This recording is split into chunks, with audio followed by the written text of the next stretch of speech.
as with most things, the tone at the top is pretty key here. You really want management to be proactively talking with people about what the new rules are, the expectation that you're going to comply with the new rules, and making sure that people have the resources that they need to comply with the rules, whether they need additional training or help from the legal department as far as interpreting the rules. So I think the tone at the top is key. I think some of the things that we've been seeing out of it is companies, as they're going through this exercise, are learning a lot more about their supply chain. A lot of times it could become a sourcing decision for them going forward if they can't get the information from a supplier, or they realize they have some sort of risk, whether it be political, geographical, or mineral risk. They're starting to get a lot more exposure into their supply chain as a result of going through this exercise. One company actually rationalized their supply chain from 6,000 suppliers down to 3,000 suppliers as a result of going through this exercise. And I guess we could sort of call it a silver lining on a big dark cloud, but there is some benefit. Maybe that's not the right way of saying it.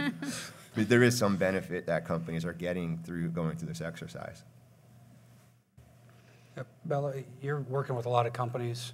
You know, are there typical naysayers? Who's typically leading the project? Can you kind of walk us through what you're seeing? And maybe not typical, but what have you seen work best? That's probably what the crowd wants to hear more than what's typical. Okay, I'll answer, and then I think there's a question out there. Okay. I want to take the question first. Okay. Have you seen this being factored into risk factors in Qs or Ks that are filed, or do you expect to see more of that in the risk factors between now and the time? The question is, do we see any publicly traded companies disclosing conflict minerals in their risk factors in either their Ks that they filed end of last year or their current Qs? We found 66 companies as of December 2012, I'm sorry, that's coming up, isn't it? 2011, that actually listed something in their risk factors around this. It was a proposed rule at the time, so that probably has been driven.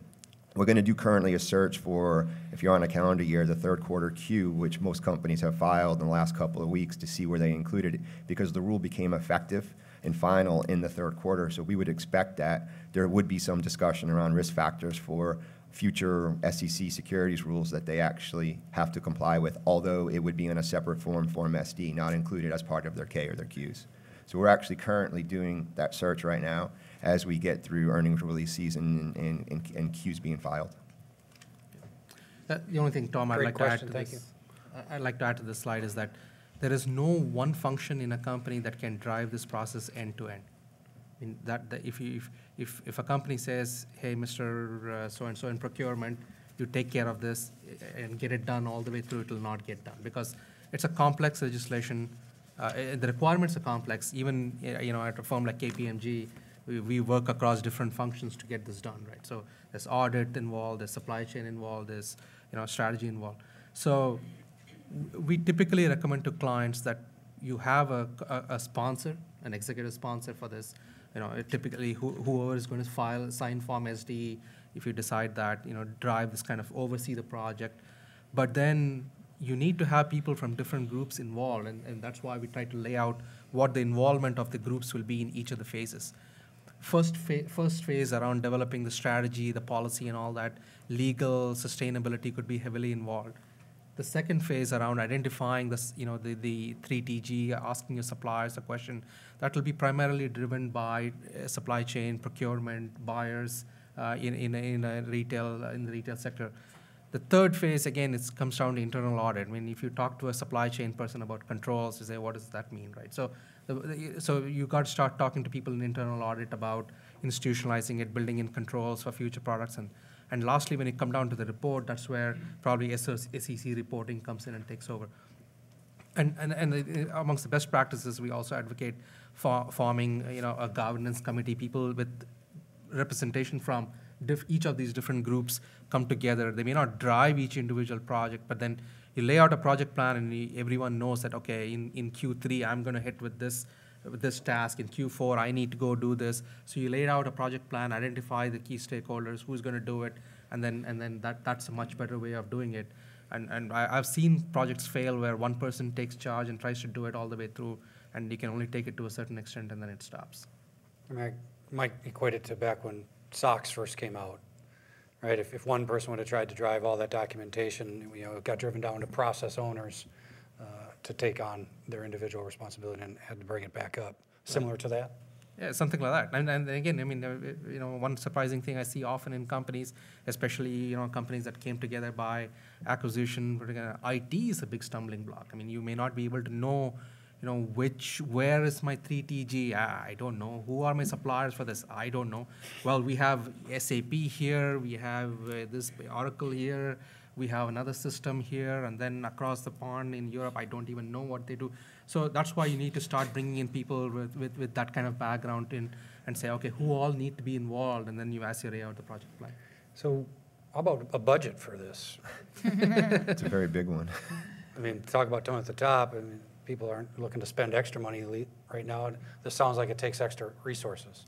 It does, and again, it goes down to what your objective is at the end of the day. I mean, there's, I say to companies that, there's a scale, there's a 0 to 10 scale. I mean, you can invest a lot of money into it, identify every aspect of a supply chain and go bonkers on it. Or there are companies that are very, who take a minimalistic approach and say, I'm just going to do the bare minimum required to do it. And that's where the strategy comes into play, right? I mean, when you say, okay, what am I trying to do in the next 1 to 2 years? What are my obstacles? What do I need to do to overcome that?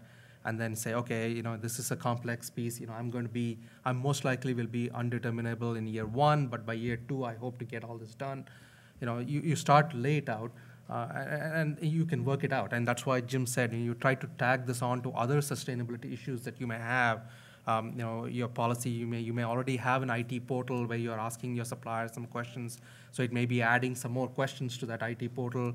It may be, you just look at this and you scale up it and say, hey, out of my 5,000 suppliers, only 400 of them have 3TG in their product. Well, then the answer is going to be very different than if you're going to survey 5,000 suppliers. And that's why the strategy phase, we keep emphasizing this again and again, that strategy phase becomes very important to even get an understanding of what your budget is going to be to do this at the end. And I would think with, yes. The conflict mineral strategy is our policy developing in China right now, and what would be a strategy around trying, because you could have complex sub-assemblies and products that you purchase out of China, complex supply chains. What's the strategy going forward for countries like that?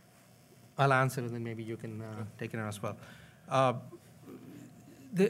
It'll be, I mean, China is obviously under no legal obligation to report out, right? But then in the electronics industry, if you see, there are a lot of suppliers in China that as you get 10 questionnaires from each of your customers, they say, initially, I've seen companies, suppliers that say, what is this? I don't know anything about it, to saying, okay, I know this is important to all my customers and I'm going to comply with it and give a response to it. So in the last 18 months, I see a remarkable improvement in the response rate and the quality of responses that even suppliers from China are giving it.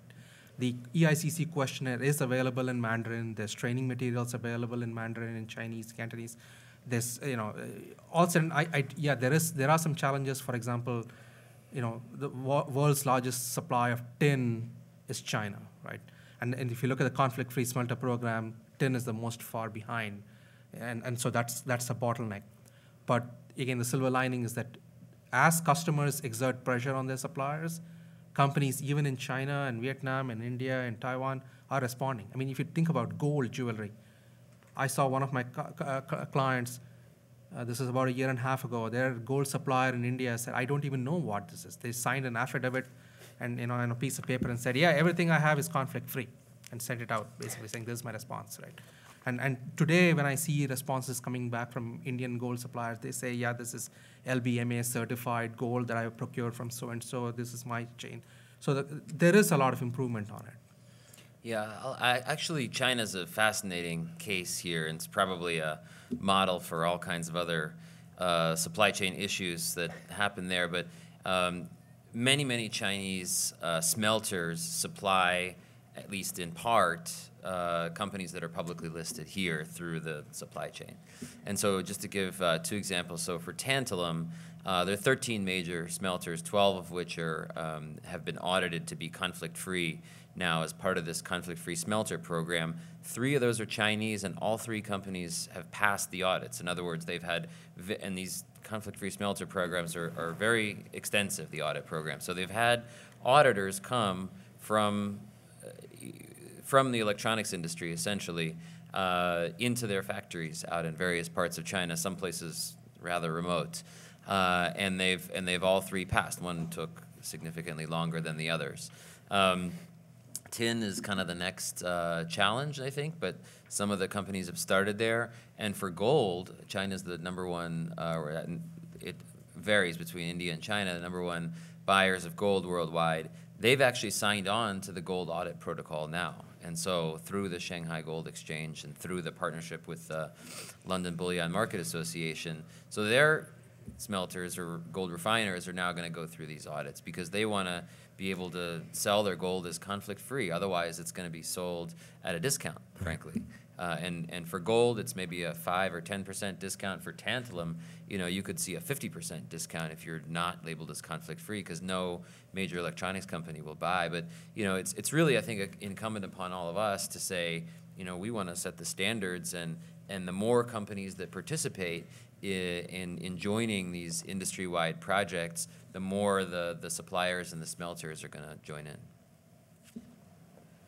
Yeah, one of the things that struck me, you'd think that, if the strategy really would need to get all the way up to the CEO, right? Because there's a risk that a year from now, you make the decision without the CEO involved in the strategy, and you're going to be indeterminate, but the rest of your industry is conflict-free.